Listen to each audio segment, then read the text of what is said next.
The Canadian media outdoes itself with bias and lies. Hello everyone, welcome to my channel.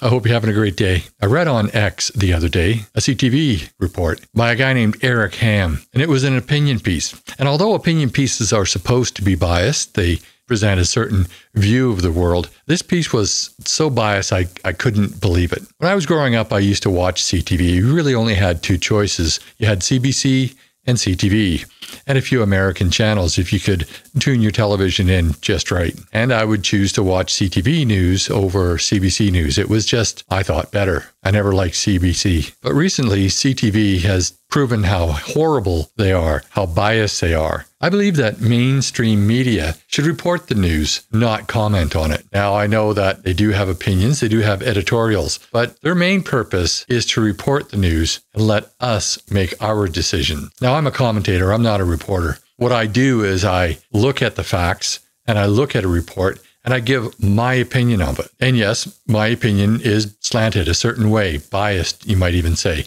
towards conservatism. But I would never write something so horribly slanted and full of lies and one-sided opinion as this reporter wrote for CTV. He grabbed hold of every single lie that has been told by the left-wing media in the US and propagated by the left-wing media in Canada. He didn't even try to hide his bias. It's clear he hates Trump, and that's fine. A lot of people do. But as a reporter for a mainstream media company, you should at least try not to be biased and hateful, because his piece was actually hateful. He wrote it in light of the assassination attempt on Donald Trump. And essentially, he was downplaying the assassination attempt and saying that Trump brought it on himself. That's just disgusting. Now, I realize that his readers are brainwashed, low information socialists with Trump derangement syndrome, but he shouldn't be encouraging that by writing this dribble. He really hasn't taken into account that many Canadians are starting to analyze information for themselves, and they see the mainstream media as a propaganda that they really are. Chorus Entertainment, the parent company of Global, has just filed for bankruptcy,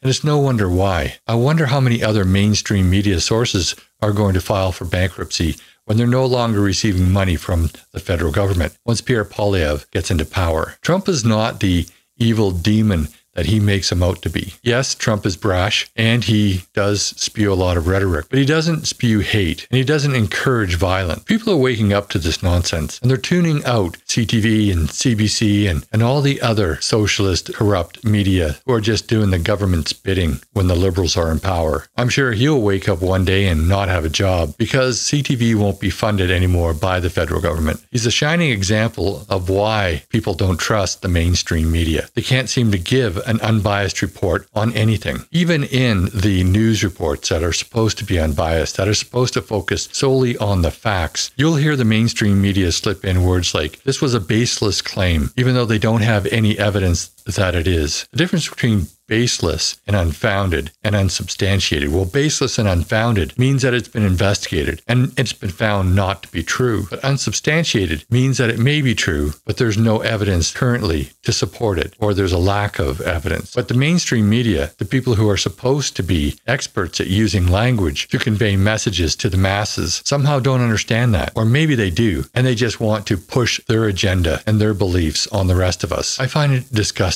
that a major television network in Canada would push the narrative that the future president of the United States is causing all the violence in the US. And the fact is, before COVID, the United States was becoming a very peaceful place. The fact is that Trump, with the Abraham Accord, had done more for peace in the Middle East than presidents have in decades. There was not a major conflict started when Trump was president. I'm not saying he's responsible for that, at least not all of it, but he was a part of it. They never mentioned the fact that he was nominated for 4 Nobel Peace Prizes. I don't think he got any of them, but he was nominated for them. And he was nominated for them because he actually did things. Not like Barack Obama, who just got a nomination and a Peace Prize for simply being the first African American to be voted in as president. The truth is, the violence that has been happening in the United States has been egged on by people like Obama. Of all the police shootings that happened during the Obama administrations, every single one of them were eventually found to be justified. Yet he encouraged violence and retribution for all of those instances. You see, it's the left that thrives when there's conflict and violence. As part of the Marxist plan, divide us all, make us hate each other, and then conquer us. Trump is not an autocrat. He proved that in his first term, and he won't cause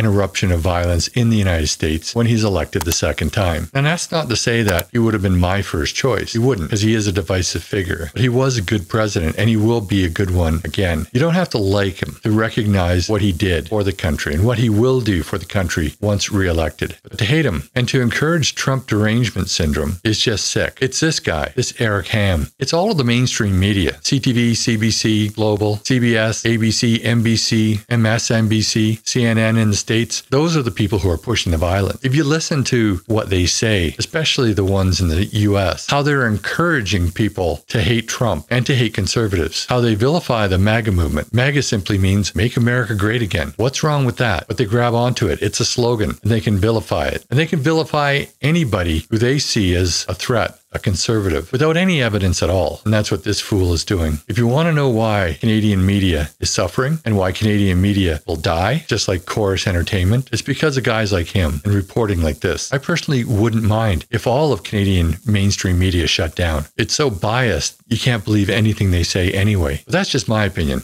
I'd love to know what you think. Put your comments down below. And while you're at it, please like this video, share with your friends and on social media. And if you haven't already, please subscribe to my channel. Oh, and by the way, I do have another channel, Cavalryman USA. I'll put a link in the description. You can follow if you're interested in US politics. I'd love if you went over there, checked out some of those videos, and subscribed to that channel as well. Thanks for watching, and I'll see you in the next video.